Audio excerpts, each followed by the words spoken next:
Welcome to Your College Bound Kid, a podcast for parents, college counselors, students, and anyone who wants a weekly deep dive into the world of college admissions. My name is Vince, and I've been doing admissions since 1989 and college counseling since 1998 in California. I'm Lisa, and I'm a clinical psychologist and college counselor. I have a daughter in college, a daughter in high school, and a son in middle school. After 30 years in Chicago, we recently moved to North Carolina. My name is Mark. I'm a college coach in Atlanta and the parent of two daughters. Karis, a graduate of Davidson College, and she is the founder of the Spanish tutoring company, SpanishHelpToday.com. And Joy is a wellness coach at the Keenan Flagler Business School at the University of North Carolina in Chapel Hill.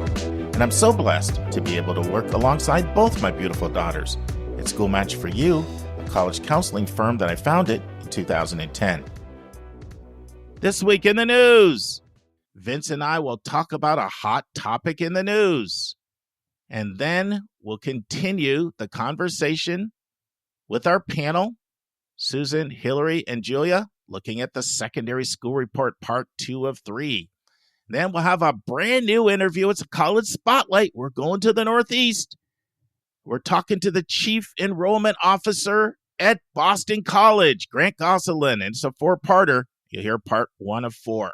Hey, friends, before we get into today's episode, I just want to remind you that this is your last chance to sign up for the webinar that Torito Leonardo and Chris Leonardo are doing on Sunday, September 14th, 7 to 8 Eastern, 6 to 7 Central, 5 to 6 Mountain, 4 to 5 Pacific.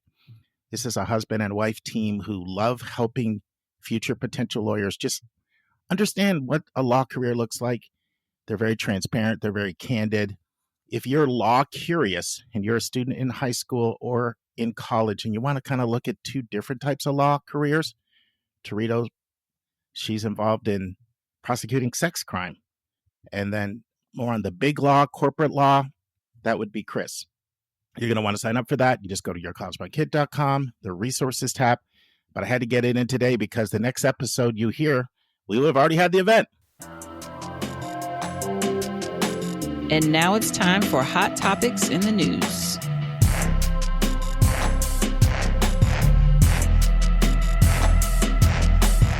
Hey, Vince, I'm enjoying doing these in the newses with you.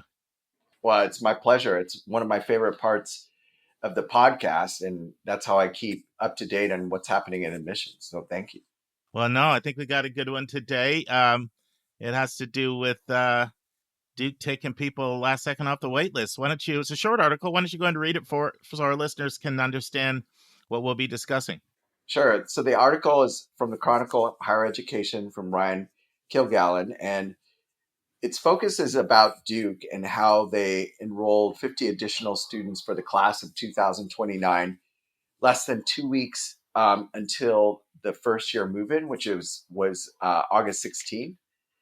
This is the first time in recent history that they had reopened the waitlist after closing it on July 29th, or actually the beginning of July 1st. They closed the waitlist, and then 3 weeks later on the July 29th, they went out to students and took some students from the waitlist and gave them 24 hours to reaffirm their interest. And then they got the offer. And then I think they had about 3 days to make the decision. Kathy Phillips, who's the interim dean of undergraduate admissions, decided to grow the class size. So they originally were shooting for about 1720 in May, and then they thought that it was a little bit wiser to go in with 1750.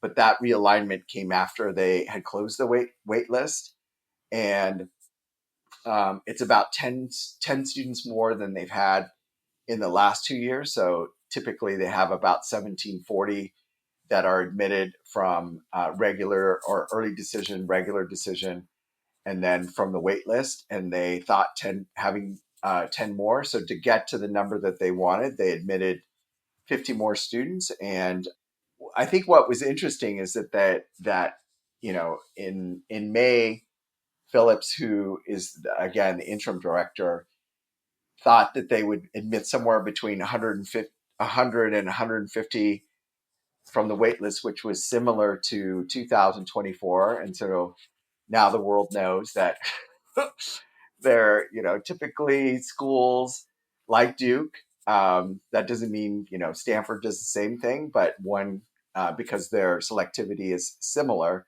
that is typically the range that you might see. And then because they experienced more students wanting a gap year, when they closed the wait list on June 9th, they hadn't really crunched the numbers for what they ultimately wanted, the article says. And so they decided to reopen it, and they invited another 50 students to come off the wait list and consider their offer. Now, what's also interesting in the article is that the author talks about other schools coming from going to the wait list, and that includes Harvard went to the wait list after its traditional June 30th cutoff. That was because international students, like students that they had admitted from India, were having trouble getting visas. A lot of that was created by things that were happening in the federal government and at the presidential level, making it difficult for Ivy League institutions to enroll their international populations. However, the Duke person, Kevin DeArco, who is the Associate Dean of International Students at Duke, said that the visa issues with other schools had not impacted Duke, and they wanted to make that clear. It was also interesting that when you go out late, like 2 weeks before students are supposed to arrive, it really changes the climate of the university, and so the different programs that they offer for first students had to turn very quickly to include some their new students who had just been admitted 2 weeks before into their programs, and to make sure that they're set. But one of the things I think that we wanted to talk about here, Mark, is that Duke and Harvard were not the only schools. Last week, I was on a counselor call for a group that I'm a part of, Solstice, and Stanford had taken a student last week. So, they start September 18th. So about a month before students came, they were still admitting students from the wait list. I'm not sure if they had closed it or not, but that would be interesting to consider. And then USC was moving students from who were admitted in the spring into the fall as late as definitely as late as 2 weeks before school started. So there's a lot of fluctuation, and these moments that are occurring in admissions this summer may or may not happen again. But because of what's happening in the world, primarily politically, the fluctuations, it's creating great fluctuations. And even schools that have amazing yield, which is yield is when students say yes to their offer admission. Harvard has a really high yes, and Stanford does too. Duke has a very strong yield record. They still have to make sure that the place is full, and in order to do that, they will play around with the wait list, and we might see that have an impact in this year's admissions to go out with more offers, so there's not so much fluctuation at the last minute like what has occurred this past year. So that's the article. Mark, what are your thoughts about this? You hit on a lot of the key points. I want our listeners to realize how atypical this is. Yes. This is just not something that happens. The article talked about the latest Duke has really gone out before is late June. So to go out in August, Vince mentioned Stanford. He mentioned Harvard. He mentioned USC. I know Rice is another school gone out with last second offers. And so the important question is, why is this happening? Well, there are two main reasons why this is happening. I mean, the bottom line is budget shortfalls is really the bottom line. But why are the budget shortfalls? One is the loss of international students. So there's the fear that the current administration, DJT, was not going to allow international students, or he was at least going to try to prevent them from coming.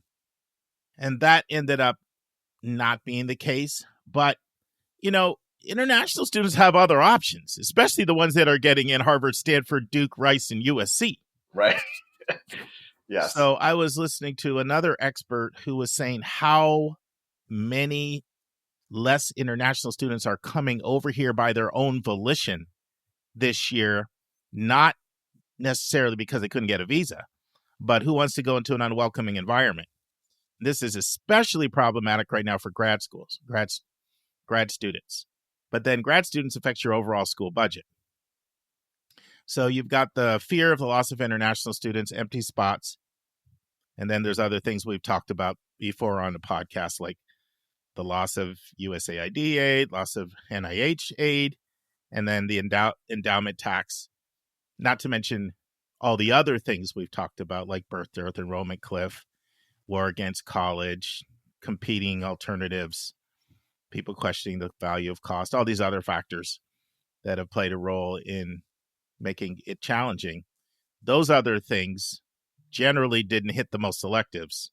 But this latest round, the war on woke, which we talked about a couple of weeks ago, targeting all of these institutions, coupled with the loss of the federal funding and now the international students, is really, this is the first time of all the ails coming at the college world. This is the first time it's almost with like laser-like precision been targeted at the most selectives. Mm-hmm. Because who has the endowment tax? Who draws the most competitive international students? Who gets the most NIH funding? These are your very established R1 schools. So just creating a real climate of uncertainty. And, Vince and I were talking before, because we went back and forth about reading it. We were going to talk about another Duke article before this article popped. And that article talked about 599 Duke employees resigning. And what was your sense of that article, Vince? Was your sense that they were kind of forced out, or that they saw the writing on the wall that they might lose their jobs if they don't resign and take whatever package they have? I was a little surprised when Christoph stepped down. Guten Tag. That wasn't expected, and it was a little late. You knew there was a little something going on, because normally somebody like him would not resign so close to the new year. That's why they have an interim. You'd have a full search and it'd be announced well in advance. But clearly, he kind of saw some of the things going on at the institution and figured it was a time to take a transition out. But so, friends, Vince and I were going to talk about another Duke article before this one popped, and then we decided let's merge them. Yes.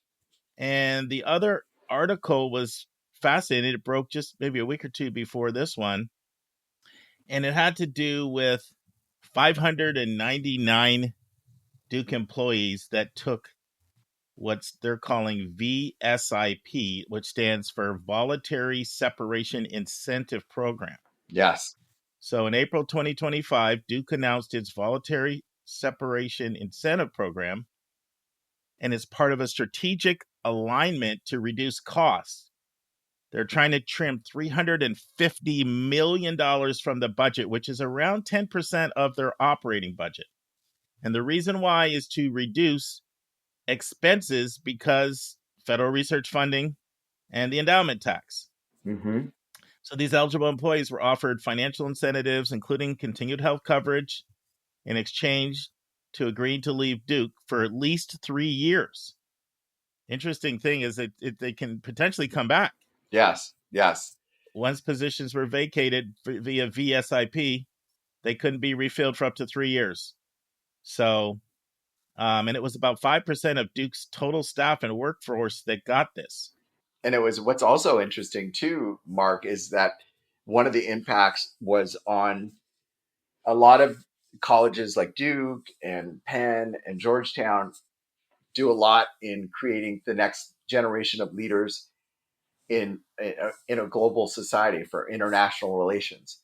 And with what was being cut out of the federal government, those jobs are not there.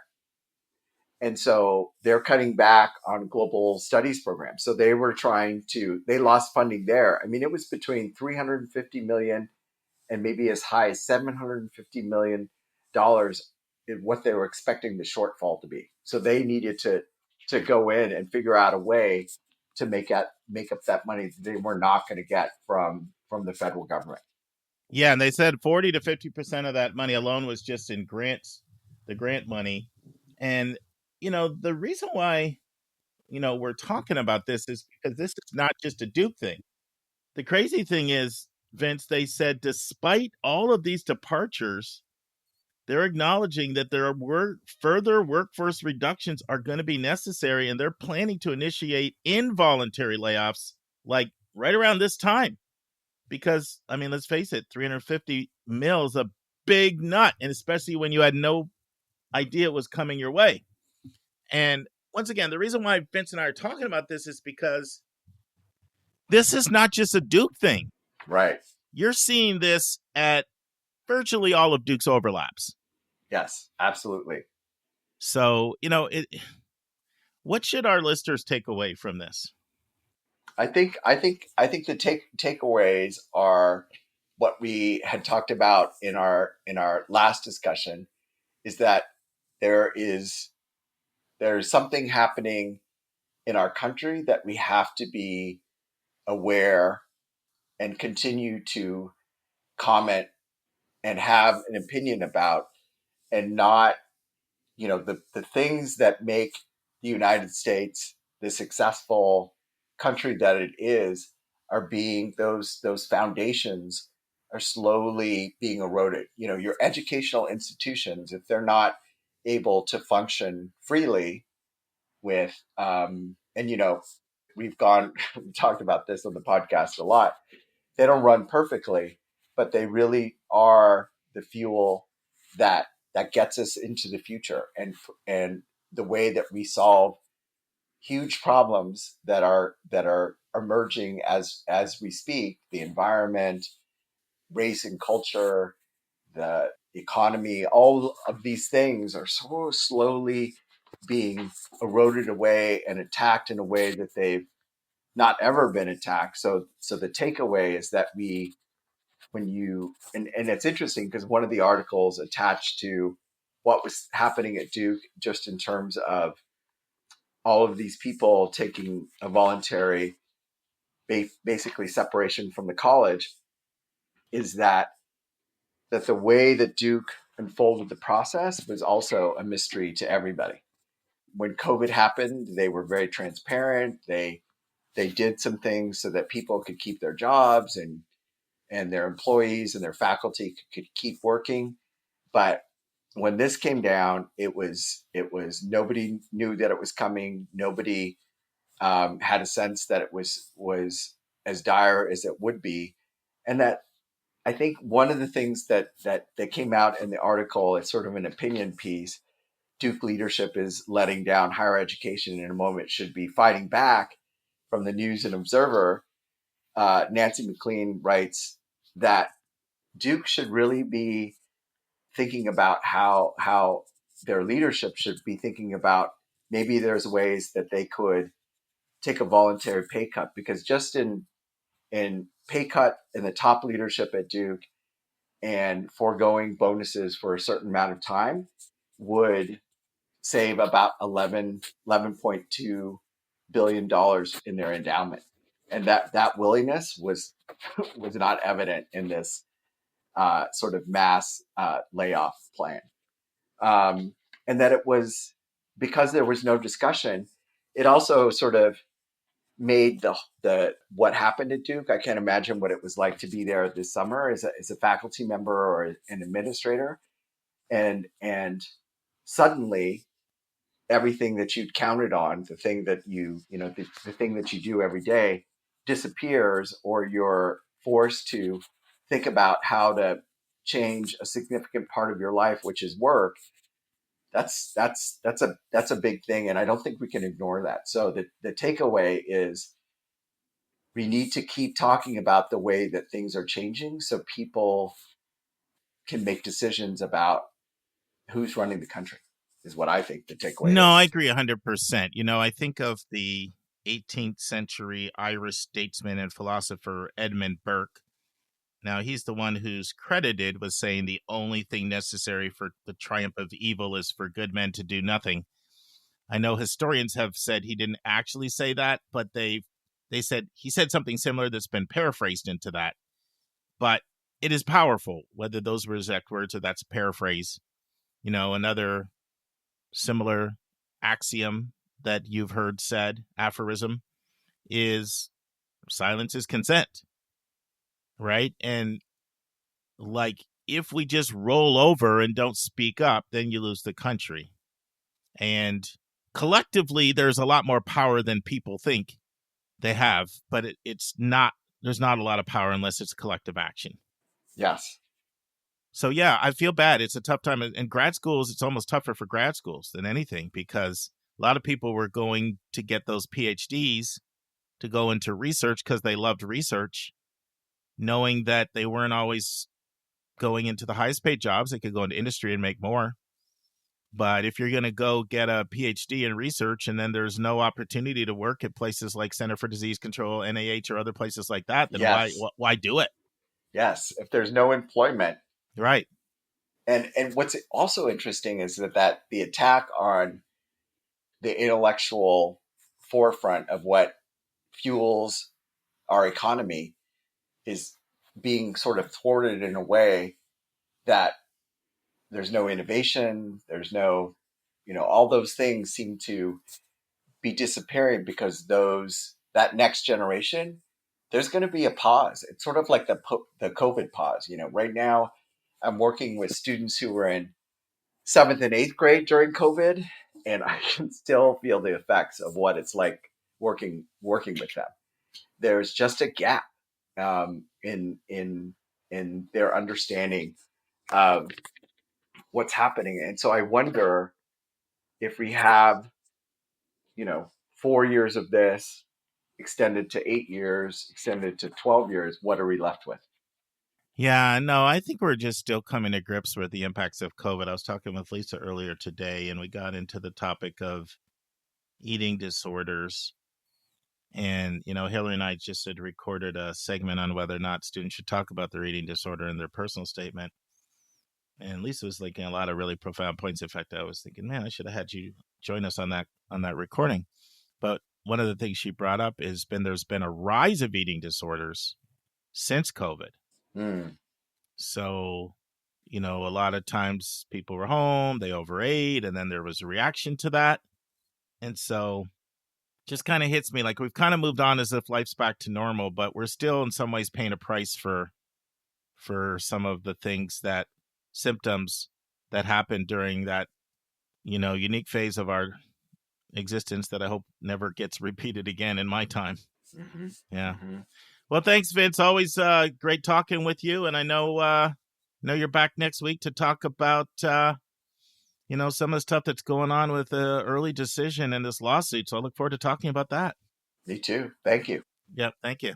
Okay, friends, if you're a regular listener, I've been doing this series of articles I've been reading to you from the Chronicle on higher ed, which is the go-to source. It's the Bible for stuff related to higher ed. And the article is entitled The Money Problem No College Can Escape. And subtitle is 6 Views on How Higher Ed's Business Model is Cracking and What to Do About it. Now, I've read 5 other entries over the last month and a half, so we've gotten to the last one. Vince and I just finished talking about how some of the most selective schools, the most well-resourced schools, are being impacted by the financial crisis right now. Well, this last article lets you know it's not only the wealthiest schools, it's not only the R1s, it's also your smaller schools. And so this is an article from Paul Prebino now. Everybody's name is hard in these. So sorry, Paul, if I jacked up your name. But he's the president of Augsburg University, which is right in Minneapolis. And so he's entitled his article, Sacrifices from All Quarters. And I really like this article because lately we've been talking about how it's your flagships, your R1s, your land grant schools, your selective private schools, your highly endowed schools, and how they've been impacted by things like the cuts to their grant funding and to the international students and to the endowment tax and things like that. Well, you're hearing from the other side now. So here's what Paul has to say. As we started our budget planning for the next academic year, I challenged faculty, staff, and board members to focus on headwinds. Not the normal headwinds like demographic cliffs and economic downturns, but new potential existential threats to our mission imposed by the Trump administration. Institutions like Augsburg University, where I serve as president, generally do not face targeted attacks like those directed at Harvard and Columbia universities. Nor do we operate large-scale research programs that depend on millions of dollars in federal grants. The financial risks we face are connected to the students we serve.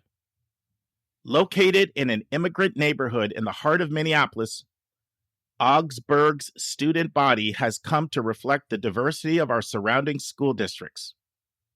Years of intentional efforts to create college access pipelines, build trust with local communities, understand the needs of low-income students, and reduce barriers have made Augsburg one of the most diverse private institutions in the country. A vibrant, multicultural campus that equips students for life in a pluralistic democracy. Today, our student body is under threat, seemingly from a dozen directions at once, such as having their immigration status, their political speech, and financial aid imperiled. These threats manifest in deeply personal ways that affect the ability of low-income first-gen students to enroll in and graduate from college. But there's also a cumulative impact felt at the institutional level when barriers to education get higher. Managing the budget of a small enrollment-driven, now he uses the term enrollment-driven, that's another way of saying tuition-driven. Enrollment-driven, tuition-driven, it's the same thing. Managing the budget of a small enrollment-driven private university is a complex affair, even in the best of times.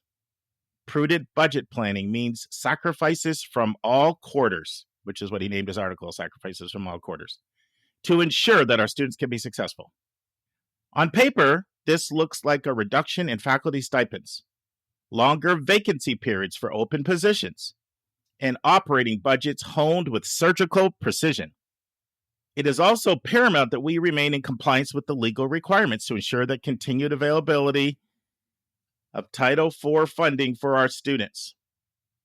Over the last 6 months, simply keeping on top of those requirements has been an enormous effort. With more than 20 years of experience as a university president, I recognize the fear in this moment for our students, faculty, staff, board members, and the wider community that count on us. As I stand before them urging prudent budgets, I also offer a word of hope. The work we do every day to educate students and usher them toward lives of meaning and purpose is the most effective way to resist the forces that seek to undermine our mission. And resist we will. Paul C. Pribanow, President, Augsburg University, Minneapolis, Minnesota. Let's transition to our panel discussion with Susan, Hilary, and Julia. Part 2 of 3, talking about the secondary school report. And now it's time for a question from one of our listeners.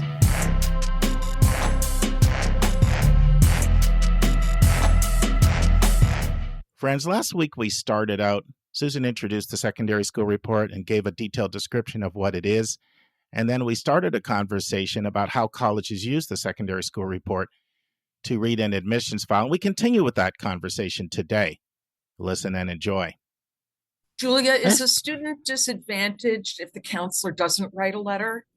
Not at all. And we are really and I should say, not say we, because I'm not on Hilary's full side of the desk, but That's why the school report form is so helpful. It usually is very congruent, right? If we don't have a letter, but on the school report form, that is where the teacher or the counselor would usually write, like, I will not be submitting a letter for the student. And so then I rely a lot on what's in the school report form from the counselor. And oftentimes those counselors will use those check boxes and comparison methods. So if you go to like a pretty straightforward public school, chances are your whole form is filled out and you might have a letter. But we understand that there's a lot of reasons a letter might not be able to be submitted, and it's to no fault of the student whatsoever. That is absolutely considered as part of the whole context of the child, right? That they did not have the same resources that maybe my super resourced independent school students have, right? And I would say the same thing for if a counselor doesn't fill out the check boxes about like whether they recommend the student and then rating the student on their academic achievement, extracurriculars, and personal qualities. I remember the first time that I saw this section not filled out. It was probably my first week of reading. And I was reading with Karen Christoph, our Dean of Admission. And I'm so glad that I was, because we got to this section. I was like, oh, they didn't fill it out. Is this because the counselor didn't think they could say anything good about the student? And she immediately was like, no, does not mean that. Exactly. That just means that sometimes at schools, you're not allowed to fill that section out. Sometimes counselors don't want to fill it out because they don't want it to be misinterpreted. And they'd rather, use the narrative space of the counselor evaluation to be able to write about it, because they can offer a lot more context for a student. And so it has no meaning if your counselor doesn't fill that out. I find it to be lovely when counselors do fill that out, because it makes my reading process faster. And it's very rare to see a counselor say anything other than that they enthusiastically recommend a student in that section, which is really nice to see that counselors are generally excited about their students. What about like when a counselor chooses to write for some students and not others, in the narrative section? Like, does that mean anything to you at all in and of itself, or does it only depend on what they say? I find it very hard to keep track of who writes what for different schools. Even when I'm reading as a school group, if there are 12 in that school group and there's one that comes without a counselor evaluation, that might make me think, oh gosh, how come, like, is this missing? And I probably think less that it reflects poorly on the student and more that something got messed up in our document delivery system and I need to go find it. Or I need to just keep reading and get to know the student on my own. But it's so hard for me anyway to be able to sort of like collate in my mind all of the students that I'm reading and identify when something is missing, that it doesn't make a difference to me. How about you guys, Susan and Julia? Well, there's some schools where the counselors just don't know the students. And what I always say to students is go in, have a meeting with your counselor, even if they don't know you particularly, and have a helpful sheet of information that describes you and highlights that you would be very pleased if the counselor supported in a letter. If the school has a policy that the counselors don't write narratives, then that's not going to help. But counselors, if left on their own and they don't know the student, they usually will just say, I'm not going to write a letter for the student because I don't know them personally. But students can take a little ownership of that and go in and make sure, maybe in the spring of the junior year, say, I'd love to give you some information for you to consider. And I am going to have teachers who know me very well write on my behalf, which of course, to those of us who are readers, those letters carry substantial weight when they are insightful and longitudinal, over time. But there are things that some students can do to take some ownership of the counselor recommendation if they're willing to do that.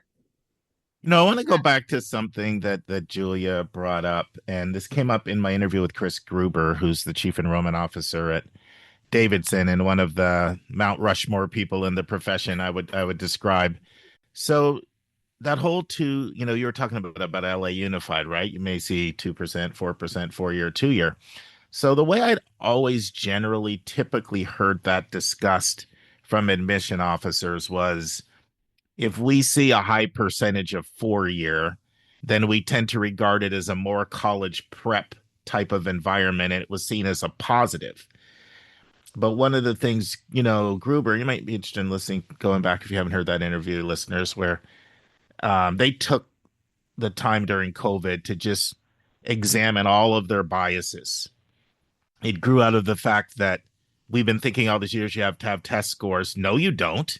We were perfectly fine without it. So then if that's true, what other the other assumptions that we're making? And we specifically talked about this point because what we talked about was why should we give a school so much credit for having a high percentage of 4 year? Maybe we need to be more impressed with what this kid is accomplishing when they're not in the college prep environment and give that the extra thumb on the scale or whatever, have that influence our rating. What are your thoughts on that? I'll just throw it out open-endedly. And, Hilary, like, what are your thoughts? Yeah, I would agree with the kind of mindset that Chris came to. I love to see a student who is succeeding in challenging circumstances. So it's that part of the school report is always really helpful. Yep. We would get more excited to have a student from one of those high schools and come up in committee. In fact, we'd be around the committee table. I'm like, guess what, everybody? We got an applicant, especially when you're working at a small school. You're like, what? How did this person find me? And this is what's been so great about Questbridge right now. We're reading, and Questbridge has a school report form that is meant to kind of make up, right, for some of these sort of the access and information points that are in the current school report form with Common App and NACAC. But I actually, if anything, like I'm not saying it's a great thing. You're blessed if you go to a high school that has that many people going on to a 4-year college. But that also means that we're going to be looking at, did you take advantage of that, right? Mm-hmm. So just like, it's sort of when I think about people with learning differences or whatnot, all of the things that you did to show up in this application pool that were not at all given to you. So, and this is very much in line with the conversations we've had about test optional, right? Where, when I worked for a college, when it was still requiring testing, that we would say from a student that does go to maybe a high school that only 4% go on to a 4-year college, wow, if they can break a 550 on the math, that's actually really incredible, right? Or this is when the subject tests were still around, right? So we're like, whoa, how did they know that? So there's something that, says something a lot about the student, about what they have accomplished with not that kind of access and on-ramp.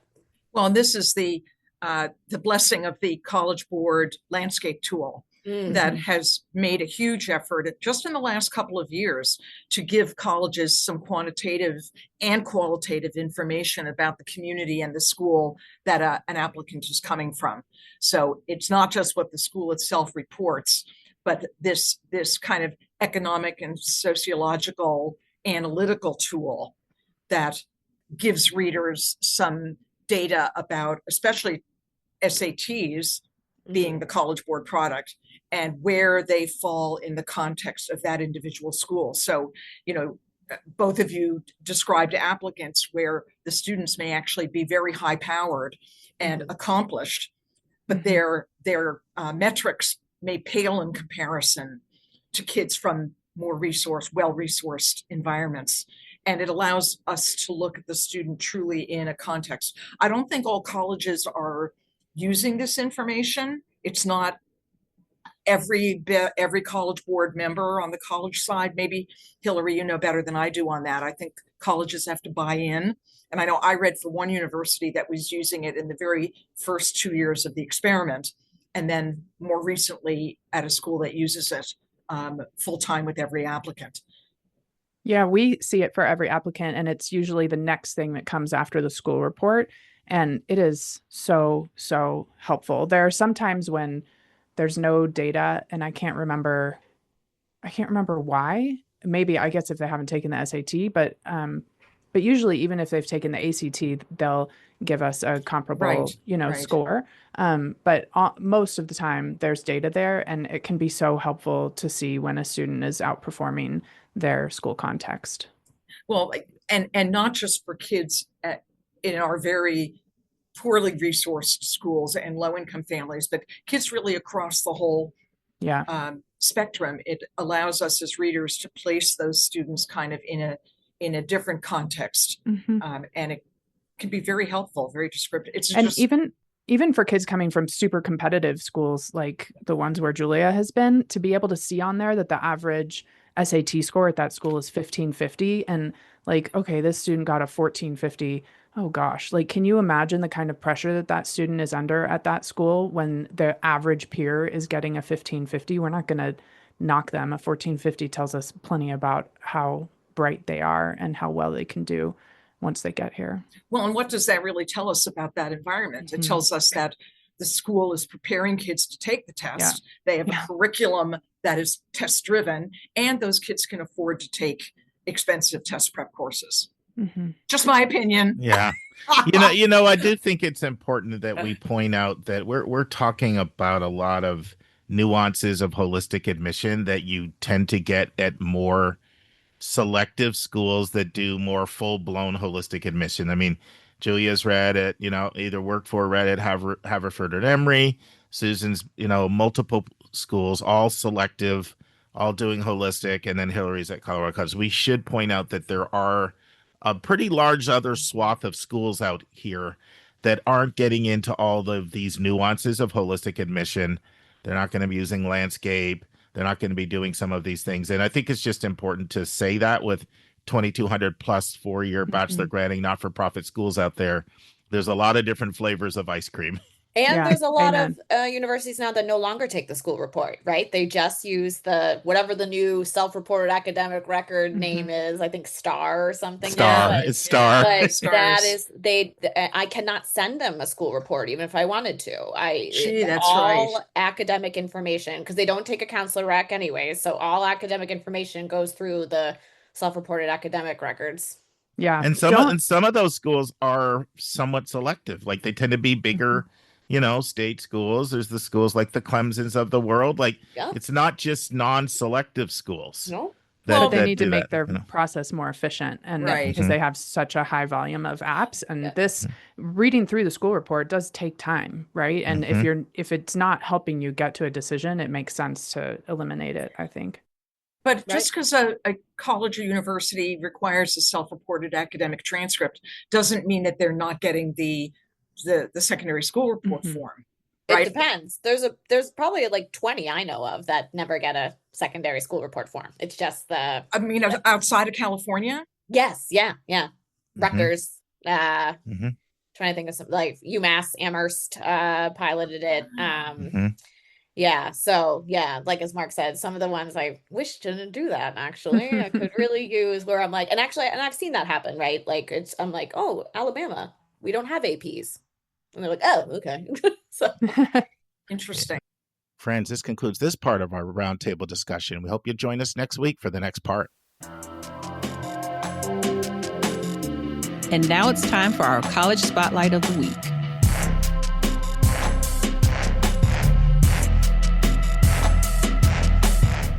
Friends, at Your College Bound Kid, we try to give you kind of a balance on the college spotlights, trying to make sure we cover the East, the West, the South, the Northeast, the Mid-Atlantic, the mountains, Upper Mountain Range, Pacific Northwest, just really the whole country.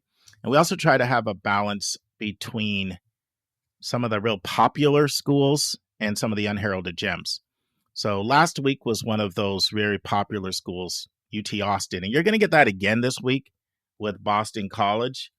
And I think you're going to enjoy this interview. It's with Grant Gosselin, who recently has been promoted actually to Dean of Admission and Financial Aid. So he's the Chief Enrollment Officer at Boston College. And in part one, Grant shares his experience from his active role as a student in the admission office to graduating from BC in the Caroll School of Management to becoming Chief Enrollment Officer. Grant tells us how BC is different from the 40 plus other local schools that are super close in Boston. And Grant also tells us how BC is different from the 26 other Jesuit schools in the country. And Grant talks about the 3 questions that BC challenges every one of their students to ask themselves. Listen and enjoy. Friends, I'm here with Grant Gosselin at Boston College. Welcome to Your College Bound Kid podcast, Grant. Thanks so much, Mark. I appreciate you having me. Well, you're at a school we've had quite a few requests for. What are you going to do at Boston College Spotlight? So, all right. So Happy we're to be here. glad to have you here. But before we get into doing a deep dive on BC, tell us about your backstory so our listeners will know the context for which you speak. Absolutely. So I grew up in a very small town in rural New Hampshire, a population of about 800 people, and grew up the child of an engineer and a nurse that I think both challenged me to think about the world in different ways. And went off to college, really the first in my family to have a traditional college experience. My mother didn't go to college until after I did. She went back to school, went to school at a community college and earned her LPN. And my father went to school through the military, so had a very different college search process, if it was that at all. And so as I was looking at colleges, I think my mother was most helpful in really trying to challenge me to get outside my comfort zone and apply to selective schools and consider traveling, even though I didn't end up far from home.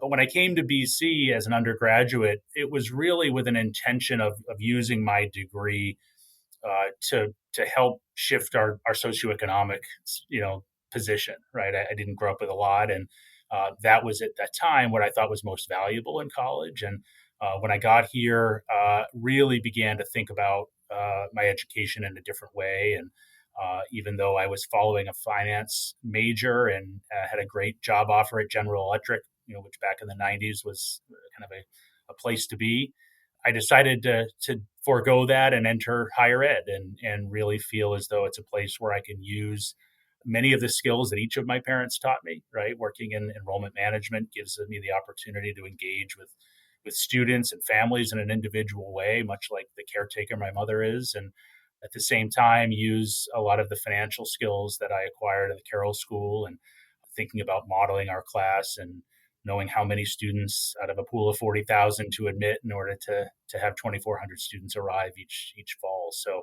I really have enjoyed every moment of the 29 years that I've been working in this field, and it's a pleasure to chat with you and hopefully share some things with your listeners.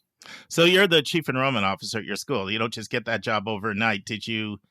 How'd you get actually into admissions? Like, was it traditional, start out as a tour guide, become a fellow, become active, and then get asked to come on the staff and be the road runner and hit the road, and then you just sort of got internal promotions, or was it a more circuitous path? Well, it was an intentional path. I was involved in the student admission program at BC as an undergraduate. We are blessed to have nearly 1,000 student volunteers that are engaged in helping shepherd families through the college process, and was a tour guide. I was the leader of that program. And my senior year at BC, I was the head coordinator of the entire volunteer program. And so that was really, I think, the spark that I needed to begin to think about higher education as a career. At the time, the director of admission here at BC had a philosophy that he wouldn't hire immediate graduates. He really wanted to make sure that we didn't just love BC, but we really loved the profession. And so I left BC and worked at Babson College for a couple of years, returned back to BC on the staff a few years later, earned my higher ed degree here. And then I returned to Babson in 2006 as Dean of Admission there, where I spent 8 years, eventually promoted to Vice President for Enrollment there. I left Babson for 4 years, served as Vice President for Enrollment and Dean of Admission at Wheaton College in Massachusetts, a small liberal arts college, and then had the good fortune to come back to BC as Director in 2018 and was promoted to the Chief Enrollment position 2 years ago. So it has been, I think, a different path. A lot of people kind of fall into admission, and it was one where, again, I made the conscious decision that this was something that I was looking for as a career. You probably know one of my favorite people that I've had on the podcast, Courtney Menden. Did you guys Of overlap at course. all? Yeah, Yeah, I hired Courtney at Babson. that's awesome. Awesome. Yes. Well, that's a good segue to the next question. Babson, Boston College. There's a lot of schools in Metro Boston, right? And I'm sure you're asked the question, like, how is BC different from the other 40 or so that are in the metro area? We are certainly blessed to have a large number of high quality institutions in the Boston area. I think when we talk to our students about why they chose BC, a lot of them talk about BC being the Goldilocks school, right? That it has the right mix of just about everything.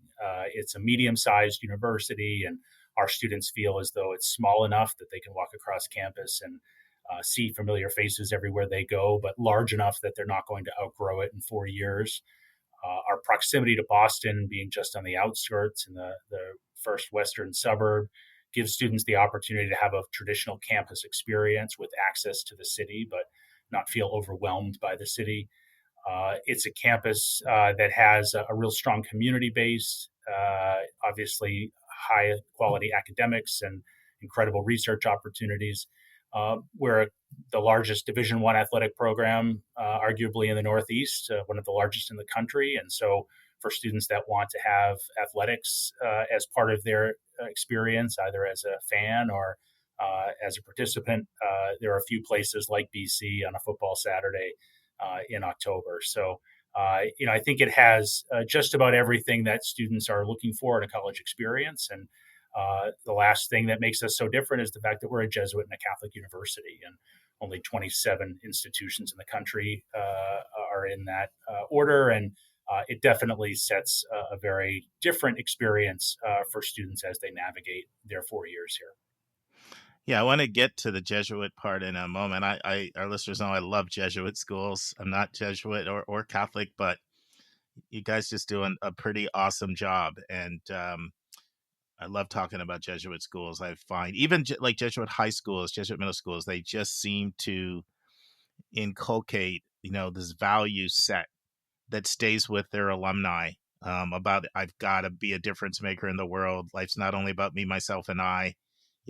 Care of the whole person, all of that. But before I get into that, because I do have some questions for you about that. So you've seen BC go from not being in the ACC to being in the ACC. Do you feel like that sort of ratcheted up athletics to a whole different level? Because that's a power conference. It is. And, the Big East in the 1980s and 1990s was also a power conference and had so many great opportunities for BC. I think it made sense for the university to think about a shift when we made that move a little over 20 years ago now, for a number of reasons. One, it definitely elevated the level of play and the level of competition. I think it also gave Boston College a platform to recruit in parts of the country that we weren't as well represented then as we are today. And certainly it's helped contribute, I think, to our exposure in those regions, not only up and down the Eastern Seaboard, but now as the ACC has expanded, into Texas and California, which still seems a little strange from a geographic, standpoint, but definitely has, I think, brought Boston College into the consciousness of a larger group of people well outside the Northeast. I'm a Big Ten guy, Michigan State alum, so I'm still going through that same sort of mental gymnastics. Like it was hard getting used to Maryland and Rutgers and even Penn State. So yes. I remember before Penn State was at it, but now USC, UCLA, Washington, and Oregon, I'm still trying to get my mind wrapped around it. So I know what you're going through over there. BC, yeah, the 80s and 90s was the heyday for basketball for the Big East. Probably the football is probably where the ACC has maybe a little bit bigger footprint, than the basketball. I think that's true. I think that's true. So Grant, some of our listeners may not have a feel for just the size of BC, the number of undergrads, number of total students, different colleges, just sort of basics of sort of student body composition. You want to just kind of paint a picture overall, sort of what the size of the school looks like for someone who may not be familiar? I'd be happy to. So Boston College, as I mentioned, is a medium-sized university. So We enroll approximately 15,000 students across 9 colleges at the university. On the undergraduate level, within that 15,000, about 9,500 are undergraduate students, maybe 9,700 actually, now that we have a 5th undergraduate college. 4 of the undergraduate colleges are associated with the bachelor's program, the largest of which is the Morrissey College of Arts and Sciences, that enrolls about 2/3 of our students. The Caroll School of Management enrolls about 25% of our students, and then the Lynch School of Education for Human Development and the Caroll School of Nursing each enroll about 5% of our students. And those are direct entry programs for students that are thinking of entering the field of business, education, or nursing, unlike some larger universities, perhaps, where students might enter into general studies and then apply into these colleges later on. During the application process, students actually apply into those schools. So it does require students to have a little bit of insight in terms of what they might want to study. There certainly are opportunities for students to shift their majors or even some of their colleges down the road.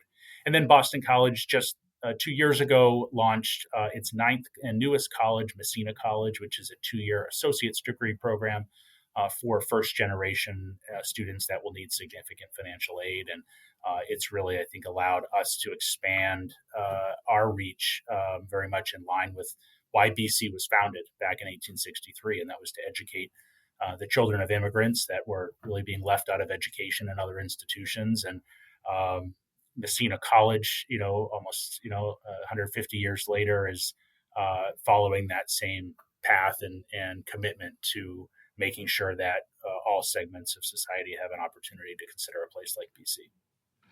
Now, you also have your Woods program. Talk to us a little bit about that, because that's another option to sort of help families from a different demographic, right? That is, yeah. So our Woods College of Advancing Studies has historically been known as our evening college. And so it's been an opportunity for working professionals that are balancing full-time employment with their studies.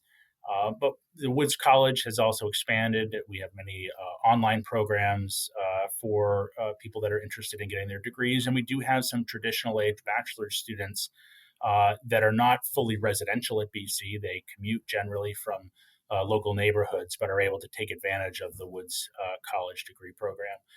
That is not run through my office. We don't coordinate admission for Woods College, but for those that are looking for a somewhat non-traditional experience, non-residential experience, I should say, Woods could be an interesting option to consider.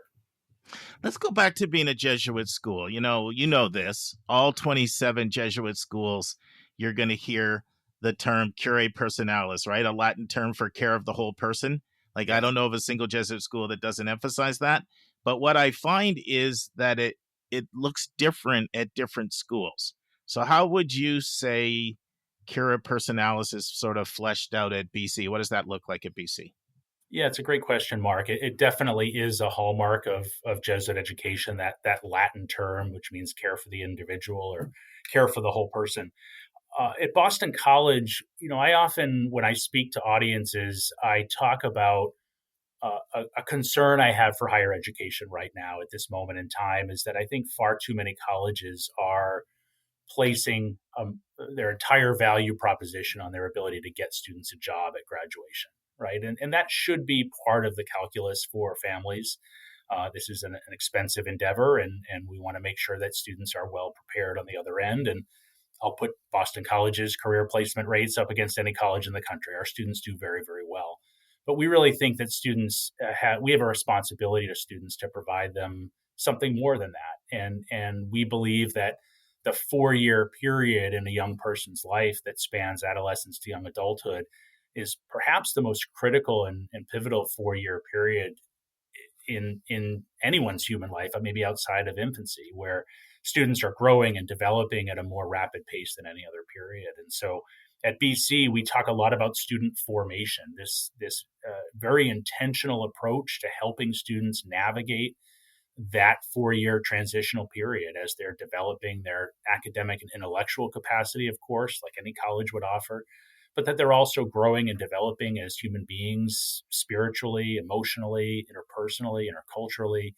Students are kind of uprooted from their home environment where they've been raised for 17 or 18 years and placed down in a community with students from all over the world and throughout the country many of whom will have looked at challenges in the world from a very different lens, right? And universities, I think, have a responsibility to create a space for students to debate these issues and talk about these issues. BC is going to challenge students through the Jesuit education to spend a lot of time in reflection, a tenet of Jesuit education, going on retreat programs, having evening reflection periods in their classes where they're not just studying the content, but they're really spending time trying to understand how this plays out in everyday life and how they might think about systemic changes in many pockets of society that are challenged right now. It plays out through service. Most of the students at Boston College, though it's not required of anyone, are engaged in community service. About 90% of our most recent graduating class reports having been involved in service in some way, shape, or form. And we think that's a really important element when the reality is the fact that students are at BC place them in the top 7% of the world's population in terms of access to higher education. And so we have a responsibility to use that education for the greater good and to share it with those that won't have it. And so there are many, many ways that BC fosters opportunities for students to be involved in service in the city of Boston, on service trips during spring breaks, in the greater country as well. So I think all of those areas are very much part of what sets a Jesuit education apart from simply going to college to get a major, graduate, and find a job. Would you agree with me, Grant, that Jesuit schools, they have a lot in common, but they also have differences when you visit them a lot. And some of it comes from the location, right? Like even like University of San Francisco is not that far from Santa Clara, but they're quite different when you visit them. Do you find there's distinctive flavors within the Jesuit schools? I think there are. I think like any institution, the leadership of that particular college or university may have a slightly different priority and in terms of the elements that make up the mission of all Jesuit institutions. I think one similarity that Jesuit institutions, universities, and colleges throughout the country share is that they're all built either in or on the outskirts of a city, right? And the Jesuits believed, as I just shared, that education is best used when it's shared with others, and it provides an opportunity for students to have that living learning experience in the greater urban areas of this country. No, and a lot of people want to go to schools in cities or close to cities, right? That's Another right. thing I've noticed with a lot of Jesuit schools, and I think it makes sense because it flows out of sort of this changed lives mission, is a lot of them tend to be strong in both education and in health sciences and medical related fields. Have you noticed that as well? That's just an observation I've noticed. I do, and I think the Jesuit philosophy around the liberal arts education is one that challenges students to be educated broadly, to not specialize too early, but to take time to reflect on their talents and how they can best use them. Certainly, you'll see nursing programs on many Jesuit colleges, caring for those in the healthcare system. You'll find certainly students in the STEM fields and those other areas as well. So I do think you'll find at many of the Jesuit institutions a broad-based array of majors from which to choose. Many of them will go into fields, as you said, in education or healthcare, where they're making a direct impact on the people they're serving. Now, one thing I've heard multiple Boston College, reps say over the years, and I love this, is Boston College is always asking students to answer the following 3 questions. The first, what gives me joy? The second, what am I good at? And the third, what does the world need from me? I love that. It's reflection and it's critical thinking. How do you encourage students to explore these questions?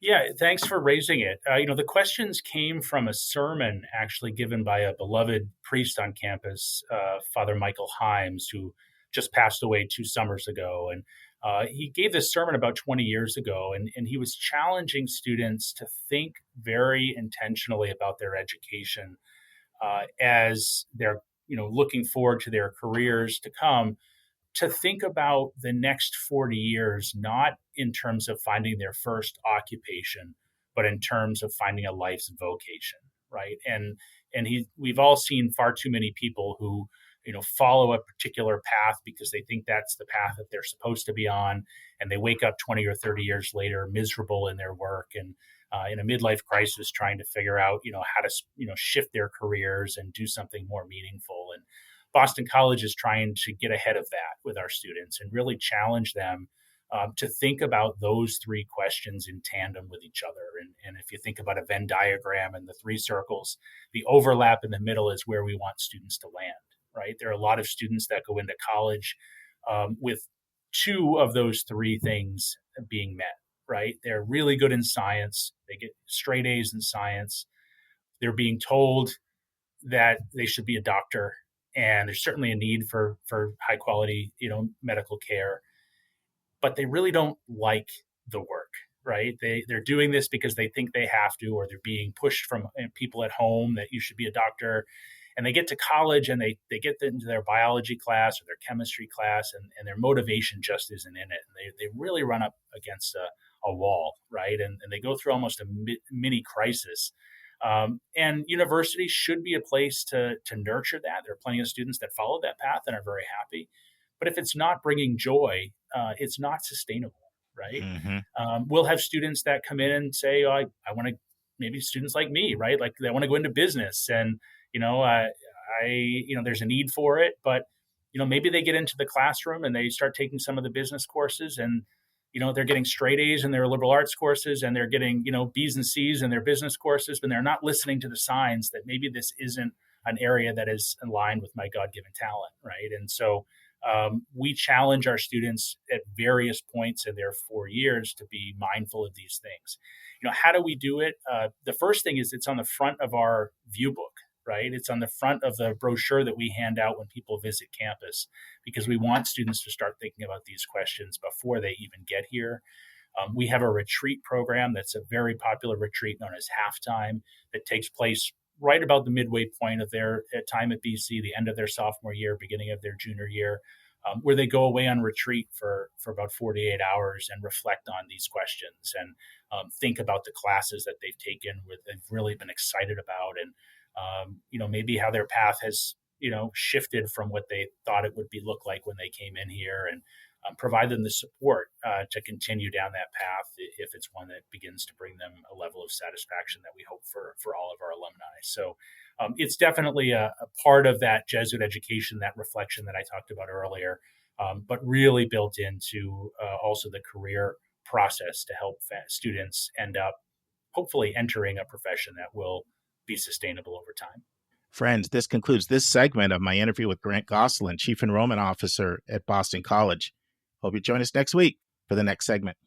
Friends, on Monday's episode, I'm going to share a recommended resource that a student shared with me, and I said, wow, that's profound. I got to share that with our listeners. I'm also going to share another idea from another student. So you're going to get a couple tips from students on Monday's episode. One from the South and one from the Southeast. And if there's any breaking news in the world of college admissions or college, I'll share that as well. And then we'll have the final part of the parent panel discussion that Lisa leads with 4 parents on student stress and student pressure with the college process. Friends, if you're a regular listener of this podcast, you know one of my hobbies is investing, which has been a lot of fun lately with AI and cybersecurity.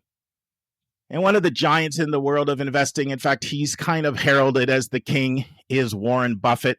He started investing when he was 11 years old, and he just had his 95th birthday. He's still going strong, 84 years in the game. And Buffett is known for his great quotes. I mean, he has incredibly just insightful aphorisms that he seems to be dropping on us every week. But I read a quote from him I'd never heard until this week, and I want to share it with you because I think it applies to all of us. So here's what Buffett said. The most important investment you can make is in yourself.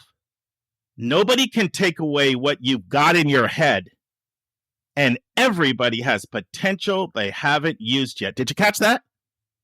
The most important investment you can make is in yourself. Nobody can take away what you've got in your head, and everybody has potential they haven't used yet. See you on Monday, friends. And that's our show. Big thank you to you, our listeners, for tuning in this week. If you find this podcast helpful, please follow us and you will get every single episode as soon as they are released. If you want to support our podcast, you can click the share button and send it to your friends and acquaintances. You can say positive things about your college-bound kid on your social media feed. And you can help us stay commercial-free and pay our staff by donating on the yourcollegeboundkid website. You can write a review for us on Apple or Spotify. And if you have a question or a recommendation, just go to speakpipe.com/YCBK, hit the orange button, and speak. We will do our best to get your question in your own voice on an upcoming episode. I am the producer of the podcast, and I live in Metro Atlanta. We have a fantastic team that has over 200 years of admissions and counseling experience. Shout out to our co-hosts, Dr. Lisa Ruff in North Carolina, Susan Tree in Pennsylvania, Vince Garcia in California, Julia Esquivel in Massachusetts, Linda Depker in Missouri, Andy Strickler, the Chief Enrollment Officer at Connecticut College, New London, Connecticut, Hillary Dickman, an Admission Officer at Colorado College in Colorado Springs, and our International Admissions Expert, Kevin Newton in Dallas, Texas. Our sensational sound engineer is Nemanja Motvich. Our amazing music is from Victor Allen Weeks. Marketing designs from Kimberly Bloss. Our reliable webmaster is Stylionis Dimitru. Website updates are done by Joyce Stucker. Our image editor is Vlad Honchar. If you want to have a coaching session with me, just text me at 404-664-4340. If you want to reach someone else on our team, all of our bios with contact info can be found at yourcollegeboundkid.com under the About YCBK tab. If you want to get our free monthly YCBK newsletter, YCBK Plus, it is also under the About YCBK tab. If you want to see our recommended books and websites, they are on our website under the Resources tab. While you're on our website, check out our hundreds of interviews in their entirety. Check out our college spotlights, our blog, and our upcoming events. We think of you as our listening family, and we look forward to meeting with you every single Monday and every single Thursday.